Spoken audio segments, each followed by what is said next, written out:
You are my light episode 2।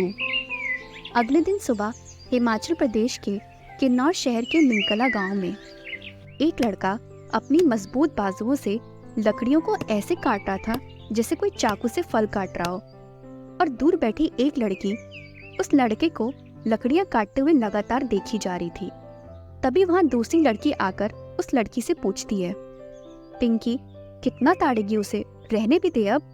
Pinky बोली, ताड़ने की चीज है तभी तो ताड़ रही हूँ, इतना हैंडसम लड़का तो मैंने अपनी जिंदगी में कभी नहीं देखा।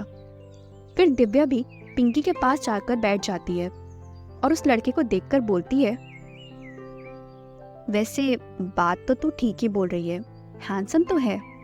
ये खूबसूरत गहरी काली आंखें, ये लंबी और तीखी नाक, ये लंबी चौड़ी कदकाठी और ये सांवला रंग जो इसको और भी ज्यादा हॉट बना रहा है। पिंकी बोली, और तू लंबे बाल बोलना भूल गई।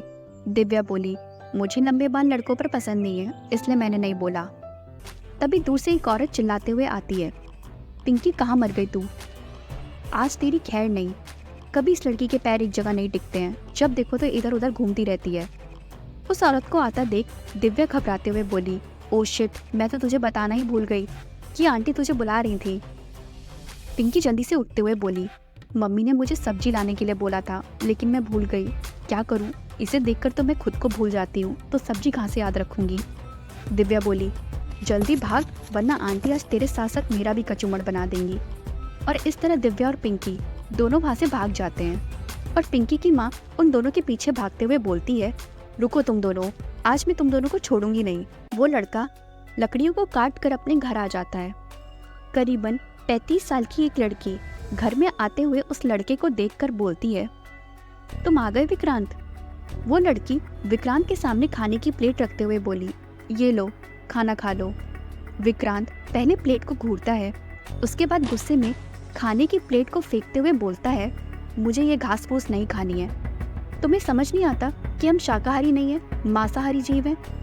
वो लड़की विक्रांत पर गुस्सा करते हुए बोली, तुम्हारा दिमाग खराब है क्या, तुम भूल गए कि हम कहाँ रह रहे हैं। विक्रांत, हम इंसानों के बीच रह रहे हैं, तुम समझते क्यों नहीं हो। अगर तुम हर रोज एक बड़े जानवर का शिकार करके लाओगे तो इन सभी इंसानों को हम पर शक हो जाएगा, और हम इतना बड़ा रिस्क कभी नहीं ले सकते, खास करके तब जब हम इस गांव में रह रहे हैं। अगर हमें जिंदा रहना है तो हमें इंसानों के तौर तरीकों से रहना पड़ेगा, समझे। विक्रांत बोला, लेकिन बुआ, हम क्या कर रहे हैं और क्या नहीं, इससे इन लोगों को क्या मतलब, ये लोग तो हम पर ध्यान भी नहीं देते हैं, और अगर ध्यान दिया तो मैं पूरे गांव को एक रात में खत्म कर दूंगा। विक्रांत की बुआ सीमा बोली, अपने गुस्से को काबू में रखो, अभी हम ऐसा कुछ भी नहीं कर सकते, हमारा एक गलत कदम तुम्हारी जान को खतरे में डाल सकता है। इतने साल दर बदर भटकने के बाद बड़ी मुश्किल से हमें ये गांव मिला है, जो बाकी बस्तियों से दूर इंडिया के एक कोने में बसा हुआ है। इस गांव में किसी का भी पहुंचना इतना आसान नहीं है, चाहे फिर वो इंसान हो या फिर जानवर, और अपनी गन छिपाने के लिए इससे अच्छी जगह हमें और कहीं मिल भी नहीं सकती। फिर सीमा विक्रांत के पास बैठकर उसे समझाते हुए बोली, देखो, मैं जानती हूँ कि इन गांव के लोगों को खत्म करना तुम्हारे लिए कोई बड़ी बात नहीं है, लेकिन तुम अभी इतने भी ताकतवर नहीं हुए हो कि तुम मेरे छोटे भाई यानी अपने चाचा अविनाश सिंह राठौर को हरा पाओ। वहीं दूसरी तरफ पिंकी धीरे से दबे पांव अपने घर में घुसती है। जैसे ही पिंकी घर में घुसती है तभी उसकी माँ उसके कान को जोर से पकड़कर उसे अंदर लाते हुए बोलती है, आ गई तू, आज मैं तुझे बताती हूँ, तेरा पढ़ाई में आजकल बिल्कुल भी मन नहीं लग रहा है। उसी वक्त पिंकी के घर पर करीब 70 साल की एक बूढ़ी औरत बैठी हुई थी। पिंकी अपनी माँ की पकड़ से छूटकर सीधा उस बूढ़ी औरत के पीछे जाकर छिप जाती है और शिकायत करते हुए बोलती है, देखो ना दादी, माँ हमेशा मुझे ऐसी डांटती रहती है। बूढ़ी औरत बोली, जाने दे कमला, बच्ची है, बच्चे तो शैतानी करते रहते हैं। पिंकी की माँ बोली, अगर बात सिर्फ शैतानी की होती तो मैं कुछ भी नहीं बोलती, लेकिन ये आजकल जब देखो तो उस नए लड़के के आगे पीछे घूमती रहती है। अब आप ही बताओ, अगर ये ऐसी हरकतें करेगी तो गांव में हमारी क्या इज्जत रह जाएगी। बूढ़ी औरत बोली, कौन, वही जो गांव में अभी नए लोग आए हैं। हाँ, पिंकी की माँ बोली। पिंकी बोली, दादी, मैं तो बस ऐसे ही, सामने जब भी पड़ जाता है तो दूर से ही देख लेती हूँ, मैंने तो आज तक उससे कभी बात भी नहीं की है। पिंकी की माँ बोली, बेवकूफ़ लड़की, ये शहर नहीं गांव है, यहाँ अनजान मर्दों को देखना भी पाप होता है। जब से ये फोन मिले हैं बच्चों को, तब से सारे बच्चे बिगड़ने लगे हैं। पता नहीं पूरे दिन फोन में क्या क्या देखते रहते हैं। पिंकी बोली, क्या माँ तुम भी ना? मैं और दिव्या फोन में सिर्फ पढ़ाई करते हैं। कमला बोली, हाँ पता है मुझे, तुम दोनों की कौन सी पढ़ाई चलती है, दिन भर दोनों बैठकर नाटक देखती रहती हो। फिर कमला बूढ़ी औरत से बोली, आजकल इस लड़की के सिर्फ 2 ही काम रह गए हैं, या तो पूरे दिन फोन में नाटक देखेगी, या तो जाकर उस नए लड़के के आगे पीछे घूमेगी। पढ़ाई से तो जैसे इसका मन ही हट गया है। फिर कमला गुस्से में पिंकी के पीठ पर जोर जोर से थप्पड़ मारने लगती है। बूढ़ी औरत कमला को रोकते हुए बोली, छोड़ ना कमला, तू क्यों अपना खून गर्म कर रही है? तभी पिंकी मौके का फायदा देखकर घर से बाहर चली जाती है। कमला गुस्सा करते हुए बोली, देखा आपने कैसे भाग गई? फिर कमला थक हार कर खांसते हुए पलंग पर बैठ जाती है। बूढ़ी औरत बोली, तेरे लिए इतना गुस्सा करना ठीक नहीं है। अभी तू सिर्फ अपनी सेहत का ख्याल रख, और ये ले दवाइयाँ जो तूने मंगवाई थी, इन्हें खा ले। इसके बाद तेरे बुखार और खांसी में बहुत आराम मिलेगा। मौसम बदल रहा है, इसलिए थोड़ी बहुत खांसी बुखार आम बात है। तू बस थोड़ा सावधान रह और ज्यादा चिंता मत कर, बच्चे हैं संभल जाएंगे।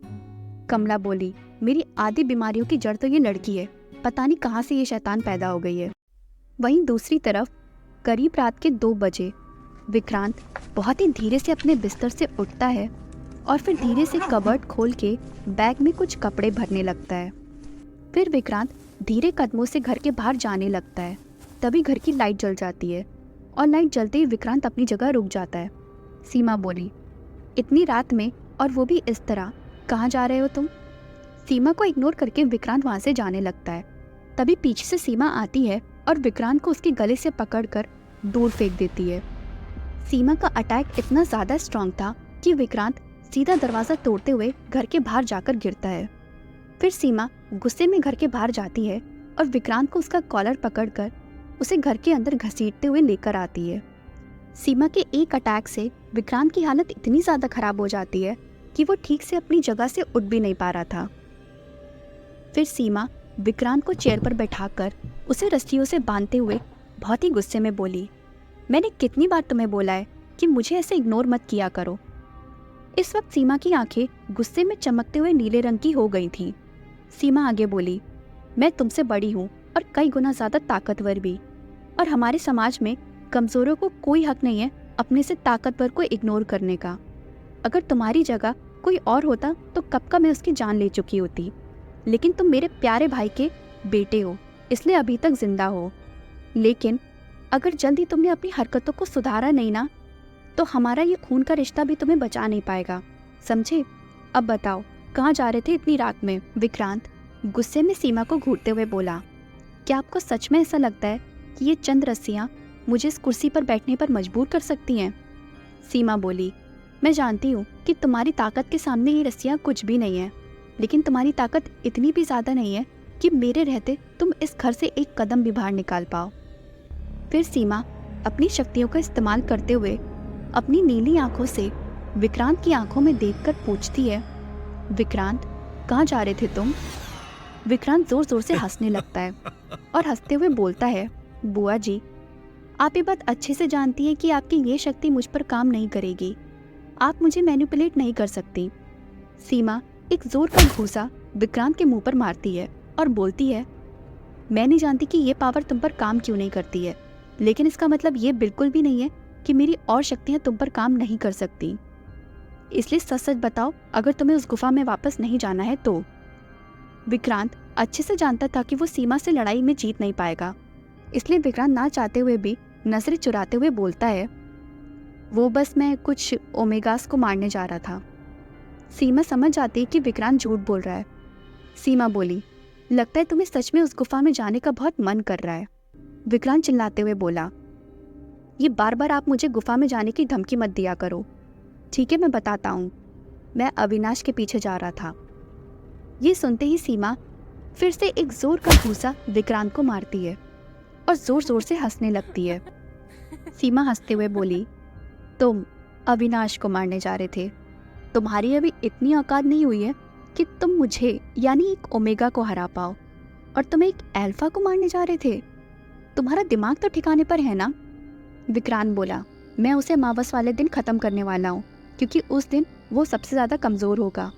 सीमा बोली, अमावस वाले दिन सिर्फ वही नहीं, सारे भेड़िए कमज़ोर होते हैं और तुम कोई अनोखे नहीं हो। फिर सीमा थोड़ा सीरियस होकर बोली, तुम ये बात अच्छे से जानते हो कि एक अल्फा की शक्तियाँ 1000 ओमेगा की शक्तियों के बराबर होती हैं।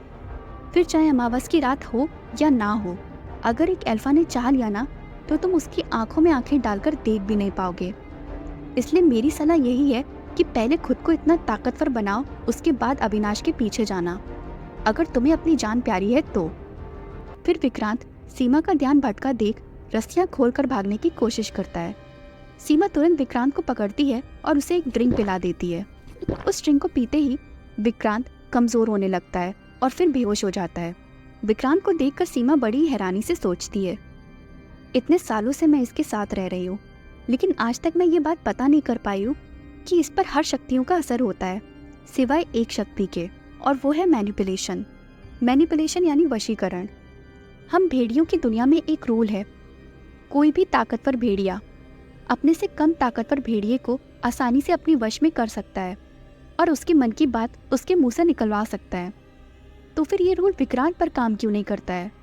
आखिर ऐसा क्या है भेड़ियों की दुनिया में जो मुझे अभी तक पता नहीं है? अगर आपको ये कहानी पसंद आ रही है तो प्लीज़ मेरी कहानी को लाइक और चैनल को सब्सक्राइब करना ना भूलें। Thank you.